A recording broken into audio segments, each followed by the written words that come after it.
ನಿನ್ನೆ ಖಾಸಗಿ ಹೋಟೆಲ್ನಲ್ಲಿ ರಾಜ್ಯ ಸಮಿತಿ ಭಾಷಾ ಸಮಿತಿ ಏನಿತ್ತು ಇದು ಒಂದು ಕಾರ್ಯಕ್ರಮವನ್ನು ಹಮ್ಮಿಕೊಂಡಿರ್ತಾರೆ. ಈ ಕಾರ್ಯಕ್ರಮಕ್ಕೆ ಕರವೇ ಕಾರ್ಯಕರ್ತರು ಮುತ್ತಿಗೆಯನ್ನು ಹಾಕ್ತಾರೆ.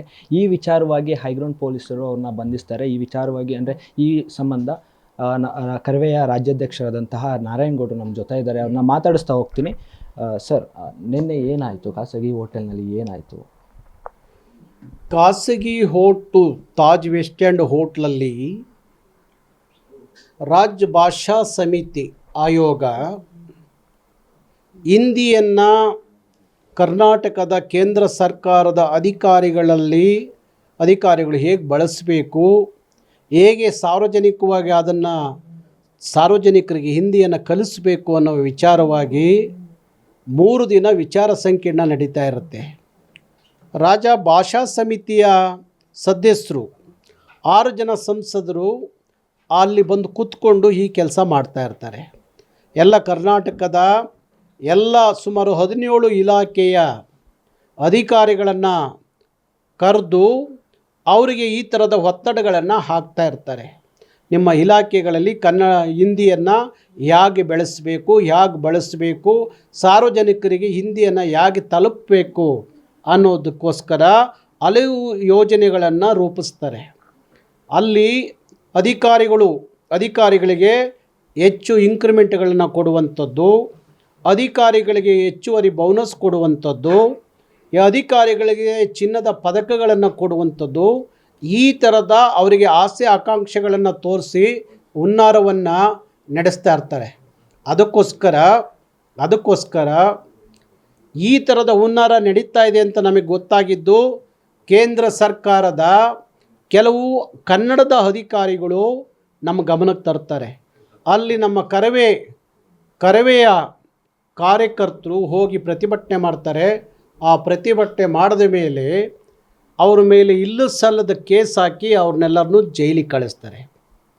ಹಿಂದಿ ಭಾಷೆ ಭಾರತದ ಭಾಷೆ ಒಂದು ಅಷ್ಟೇ, ಅದೇನು ರಾಜ್ಯ ಭಾಷೆ ಅಲ್ಲ. ರಾಜರೇ ಇಲ್ಲ, ಇನ್ನು ರಾಜ್ಯ ಭಾಷೆ ಎಲ್ಲಿಂದ ಬರುತ್ತೆ? ರಾಜ್ಯ ಭಾಷೆ ಅಲ್ಲ, ರಾಷ್ಟ್ರ ಭಾಷೆಯೂ ಅಲ್ಲ. 22 ಭಾಷೆಗಳು ಅಧಿಕೃತವಾದ ಭಾಷೆ ಅಂತ ಏನು ಕೇಂದ್ರದ ಘೋಷಣೆ ಇದೆಯೋ ಅದರಲ್ಲಿ ಹಿಂದಿಯೂ ಒಂದು ಭಾಷೆವೇ ಹೊರತು ಅದೇನು ರಾಷ್ಟ್ರ ಭಾಷೆ ರಾಜ್ಯ ಭಾಷೆ ಅನ್ನೋದೇನಿಲ್ಲ. ಆ ರಾಜ್ಯ ಭಾಷಾ ಸಮಿತಿ ನಿಯೋಗ ಹಿಂದಿಯನ್ನು ಬೆಳೆಸಲಿಕ್ಕೋಸ್ಕರ 100 ಕೋಟಿ ಖರ್ಚು ಮಾಡುತ್ತೆ. ಯಾಕೆ? ಭಾರತದೊಳಗಡೆ 22 ಅಧಿಕೃತವಾದ ಭಾಷೆಗಳಿಗಿಲ್ಲದ ಪ್ರೀತಿ ಕಾಳಜಿ ಹಿಂದಿ ಮೇಲೆ ನಿಮಗೆ ಯಾಕೆ ಬಲವಂತವಾದ ಹಿಂದಿಯನ್ನು ನಮ್ಮ ಭಾಷೆಗಳ ಮೇಲೆ ಹೇರಿಕೆ ಮಾಡ್ತೀರಿ ಅನ್ನೋ ಪ್ರಶ್ನೆ ಮಾಡೋದೇ ಆ ಹೋರಾಟದ ಉದ್ದೇಶ.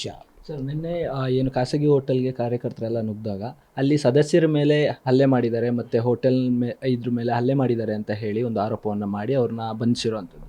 ಯಾರ ಮೇಲೂ ಹಲ್ಲೆನೂ ಆಗಿಲ್ಲ, ಯಾವ ವಸ್ತುಗಳ ಹಾನಿಯೂ ಆಗಿರೋದು ಒಂದು ಪ್ರತಿಭಟನೆ ಅಷ್ಟೇ. ಆದರೆ ತಾಜಂಥ ಹೋಟ್ಲುಗಳಲ್ಲಿ 5 ಸ್ಟಾರ್ ಹೋಟ್ಲುಗಳಲ್ಲಿ ಹೋರಾಟಗಾರರು ಬಂದು ಒಂದು ಪ್ರತಿಭಟನೆ ಮಾಡಿದ್ರೆ ಅದು ಹೋಟ್ಲಿಗೆ ಅವಮಾನ ಅನ್ನೋ ಕಾರಣಕ್ಕೋಸ್ಕರ ಇನ್ನು ಯಾವತ್ತೂ ಇಂಥದ ಹೋಟ್ಲಿಗೆ ಇವರು ಬರ್ದಂಗೆ ಇರಲಿ ಅಂತೇಳಿ ಸುಳ್ಳು ಮುಕದ್ದಮೆಗಳನ್ನ ಹೂಡಿ ಜೈಲಿಗೆ ಕಳಿಸ್ತಾರೆ ಅಷ್ಟೇ.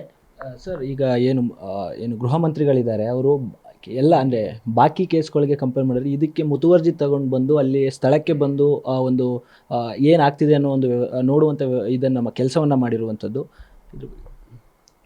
ಬಹುಶಃ ನಮ್ಮ ಗೃಹ ಸಚಿವರಿಗೆ ಶ್ರೀಮಂತರ ಮೇಲೆ ಭಾರಿ ಒಲವು, ಬಡವ್ರ ಮೇಲೆ ಇದೆಯೋ ಹೆಂಗೋ ಗೊತ್ತಿಲ್ಲ, ಇಲ್ಲ ಹೋರಾಟಗಾರರ ಮೇಲೆ ಆ ಒಲವು ಇದೆಯೋ ಹೆಂಗೋ ಗೊತ್ತಿಲ್ಲ. ದೊಡ್ಡ ಬಂಡವಾಳಶಾಹಿಗಳ ಬಗ್ಗೆ ಭಾರಿ ಒಲವು ಇರೋದ್ರಿಂದ ಅದು 5 ಸ್ಟಾರ್ ಹೋಟ್ಲ್ ಅಲ್ವಾ, ತಾಜ್ ವೆಸ್ಟ್ ಎಂಡು, ಹಾಗಾಗಿ ಅವರು ಓಡಿ ಬರ್ತಾರೆ ಅದರ ರಕ್ಷಣೆಗೆ. ಅದೇ ಒಬ್ಬ ರೈತ ಸತ್ತರೆ, ಒಬ್ಬ ಹೋರಾಟಗಾರ ಸತ್ತರೆ ಬರದೇ ಇರುವಂಥ ಗೃಹ ಸಚಿವರು ಇಂಥ ಸಂದರ್ಭಕ್ಕೆ ಓಡೋಡಿ ಬರ್ತಾರೆ ಅದರ ರಕ್ಷಣೆಗೆ. ಅಂದರೆ ಆ ಗೃಹ ಸಚಿವರು ಏನಿದ್ದಾರೆ ಅವರು ಕೆಲವೊಂದು ಪುಂಡ್ರುಗಳು ಕೂಡ ನಗರದಲ್ಲಿ ಲಾಂಗು ಮಚ್ಚಿಡ್ಕೊಂಡು ಓಡಾಡ್ತಾ ಇದ್ದಾರೆ.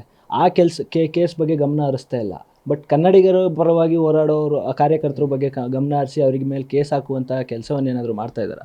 ನೋಡಿ, ಮೊನ್ನೆ ಪವನ್ ಕಲ್ಯಾಣ್ದೊಂದು ಸಿನಿಮಾ ರಿಲೀಸ್ ಮಾಡುವಾಗ ಅವರ ದುರಾಭಿಮಾನಿಗಳು ಲಾಂಗ್ ಮಚ್ಚುಗಳನ್ನ ಇಟ್ಕೊಂಡು ಸಾರ್ವಜನಿಕವಾಗಿ ಪ್ರದರ್ಶನ ಮಾಡಿಕೊಂಡು ಕುಣಿದು ಕುಪ್ಪಳಿಸ್ತಾರೆ. ಡಿ ಜೆ ಹಾಕ್ಕೊಂಡು, ಪರ್ಮಿಷನ್ ಇಲ್ಲದೆ ಹೋದ್ರು ಡಿ ಜಿಗೆ ಹಾಕ್ಕೊಂಡು ಕುಣಿದು ಕುಪ್ಪಳಿಸ್ತಾರೆ. ಅವ್ರ ಮೇಲೆ ಯಾವ ಕೇಸು ದಾಖಲೆ ಆಗಲ್ಲ. ನನ್ನ ಭಾಷೆಗಾಗಿ ಒಂದು ಪ್ರತಿಭಟನೆ ಮಾಡಿದ್ರೆ ಅಂಥ ಹೋರಾಟಗಾರರ ಮೇಲೆ ಇಲ್ಲೂ ಸಲ್ಲದ ಕೇಸ್ಗಳು ಹಾಕ್ತಾರೆ. ಇದು ನಮ್ಮ ಗೃಹ ಸಚಿವರಿಗೆ ಅರ್ಥ ಆಗ್ತಾ ಇಲ್ವಾ? ಯಾಕೆ ಅವ್ರ ಮೇಲೆ ಕಠಿಣವಾದ ಕ್ರಮ ತಗೊಳ್ಳೋಕೆ ನಿಮ್ಮ ಕೈಯಲ್ಲಿ ಆಗಲಿಲ್ಲ? ಅವ್ರನ್ನ ಓಲೈಸಿರಲ್ಲ ನೀವು.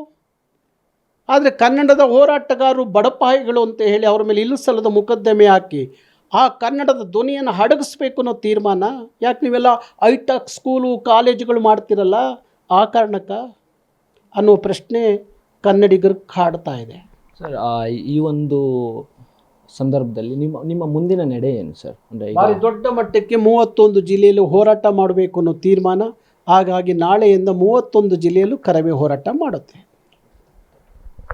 ಇದಿಷ್ಟು ಕರವೇ ರಾಜ್ಯಾಧ್ಯಕ್ಷರಾದಂತಹ ನಾರಾಯಣಗೌಡರ ಹೇಳಿಕೆ. ಕ್ಯಾಮ್ರಾ ಪರ್ಸನ್ ಪವನ್ ಜೊತೆ ಸಂಜಯ್ ಗೌಡ, ಕರ್ನಾಟಕ ನ್ಯೂಸ್ ವಿತ್ ಬೆಂಗಳೂರು.